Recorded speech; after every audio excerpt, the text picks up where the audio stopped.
የጣሊያንና የኢትዮጵያ ጦርነት በኢትዮጵያ የዓለም ጋዜጦች ለአንባቢያቸው የሚያጎርሱት በመጀመሪያው ገጾቻቸው ላይ በትልቁ የሚጽፏቸው የዕለት ተዕለት ርዕሰ ዜናዎች ነበሩ።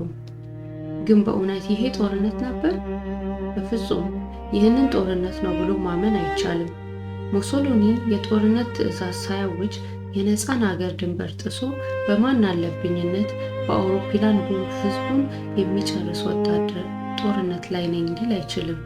እንዲህ አይነት ወታደሮች ቅጥረ ነፍሰ ገዳዮች እንጂ ወታደሮች ሊባሉ አይገባቸውም። ጀግናው የኢትዮጵያ ልጅ ቤት ባፈራው መሳሪያ ጋሻና ጦሩን ታጥቆ ጎራዴውን መዞ የቦምብ ናዳ እየወረደበት የአገሩን ድንበር ለማስከበርና ውዷን ነፃነቱን ላለማጣት የዕለት ተግባሩን ለሽማግሌዎችና ለሴቶች ትቶ ተራራ ወጥቶ ገደሉን ወርዶ በብዙ ሸንተረሮች አልፎ ብዙ ወንዞችን ተሻግሮ ይኸው እዚህ ደርሷል። ታኅሳስ 9 ቀን ከረፋዱ ጀምሮ እስከ ማምሻው ድረስ ከሩቁ በተወሰኑ ደቂቃዎች ያለማቋረጥ ፍንዳታዎች ይሰማሉ። አሁን ኢትዮጵያውያን የጣሊያን የሞት ኮርኮሮች የሚጥሉባቸውን ቦምቦች ፍንዳታ ስለተላመዱት እዚህ ከሩቅ የምንሰማው ፍንዳታ ከቁም ነገር የሚቆጥር ሰው አልነበረም። ገና ትላንት ነበር ራስ ካሳ ስለ ሁኔታው አስተማማኝ መረጃ የደረሳቸው። የጣሊያን መድፈኛ ጦር ከጦርነቱ ስልት አንጻር ምንም አይነት ጥቅም የሌላትን ከጊቫ ወንዝ አጠገብ ያለችውን የደብሪን ከተማ ይደበድባል። ከ150 በላይ የመድፍ ጥይት ያረፈባት ደብሪን ዱቄት ከመሆኗም በላይ ከከተማዋ በጊዜ መውጣት ያልቻሉ አዛውንቶች፣ ሴቶችና ህፃናትን መቀበሪያ ቦታ ሆነች። ጣሊያኖች ይህንን ፍጹም ግፍ የተሞላበትን አረመናዊ ድርጊት እንዲፈጽሙ ምን አስገደዳቸው? ማንም ሰው አያውቅም። ምናልባት የፋሽስቱ ጦር አለቃ ይህንን ሲያዝ ምን እንደሚሰራ ራሱ አያውቅም ይሆናል። በሁለተኛው ቀን አንድ ቀጠን ያለ ወጣት የትግራይ ልጅ 30 ከሚሆኑ ተከታዮቹ ጋር ወደ ጦር ሰፈራችን መጣ። ከዚህ ወጣት ጎበዝ ተከታዮች አንድ አሮጌና አንድ የዘመኑ መሳሪያ ከመታጠቃቸውም በላይ በርከት ያሉ መትረየሶችንም ይዘው በ80 አህዮች የተለያዩ መሳሪያዎችንና የጦር ቁሳቁሶችን ጭነው ነበር። ይህንኑ ወጣት ሹም ወደ ድንኳኔ ጋብዤው ጠጅ ቀድቼለት ታሪኩን አጫወተኝ።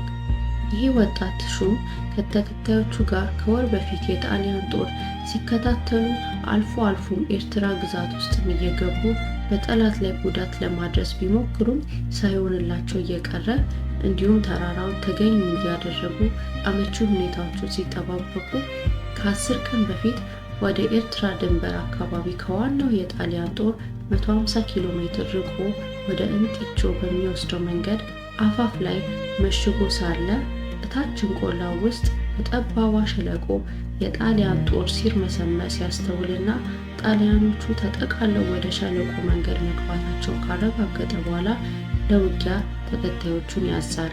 ምንም እንኳን ጦራቸው ጥቃት ከሚሰነዝርባቸው የኢትዮጵያ ጦር በ100 እጥፍ ቢበልጥም ዘመናዊ መሳሪያ የታጠቀ ቢሆንም እንዲህ በድንገት ሳያስቡት ለዚያውም ከጦር ግንባሩ እንዲህ ብዙ ርቀት መጠቃታቸው ያስበርግጓቸው ነፍስ ያውጪኝ የታጠቁትን ጥለው ይሸሻሉ። እና እነሆ ይህ ብልህ ወጣት የጣሊያን ወታደሮች በዚያ ሸለቆ ጥለዋት የሸሹትን መሳሪያ ከ80 አህያ ጭኖት መጥቶ በጀግና ወግ በራስ ካሳ ፊት ቀርቦ ተሹሟል። እንዲሁም ታኅሳስ 13 ቀን ከወደ መቀሌ አካባቢ ቀኑን ሙሉ የመድፍ ተኩሶች እንሰማለን። ማምሻው ላይ የኛ ወታደሮች በርከት ያሉ ኤርትራውያንን የጣሊያን ወታደሮች የጣሊያኖችና ወታደራዊ ልብስ የለበሱ ይዘው ቀረቡ። ከነዚህ የኤርትራ ልጆች አፍ እንደሰማሁት አንድ ኤርትራውያን የበዙበት ክፍለ ጦር ያመጽና አለቆቹን ገድሎ ከነሙሉ ትጥቁ ወደ ኢትዮጵያ ጦር ሊገባ ሲዘጋጅ በመካከላቸው ከጂ ኖሮ ነገሩን መቀሌ ላሉ የጣሊያን ከፍተኛ ሹማምንቶች ያደርሳል። ጣሊያኖቹም ጥቁር ሸሚዝ ለባሽ መድፈኛ ጦራቸውን ልከው አመፀኛውን ጦር በአስተማማኝ ርቀት ደበደቡ። ያመፀው የኤርትራ ተወላጅ ጦር ቀኑን ሙሉ ለመከላከል ሲታኮስ ውሎ ማምሻው ላይ ተረታ። እጅ የሰጡት የኤርትራ ልጆች ያለምንም ወታደራዊ ፍርድ ረሸኗቸው። እንዲህም ራስ ካሳ ፊት የቀረቡት ኤርትራውያን ነፍሳቸውን ያተርፉና ያመፀው ጦር አባል ሲሆኑ እነሆ ራስ ካሳ ፊት ቀርበው ከኢትዮጵያውያን ወንድሞቻቸው ጎን ሆነው የጠላትን ጦር ረግጠው በግፍ የተረሸኑትን ወንድሞቻቸውን ደም ይከፍሉ ዘንድ በሚኒሊክ ስም የሚለምኑ ናቸው። እንዲህ አይነት ዜናዎችን ግን ጣሊያኖች በሚለፍፉት የጦርነት ፕሮፓጋንዳ ውስጥ አያስገቧቸውም ነበር።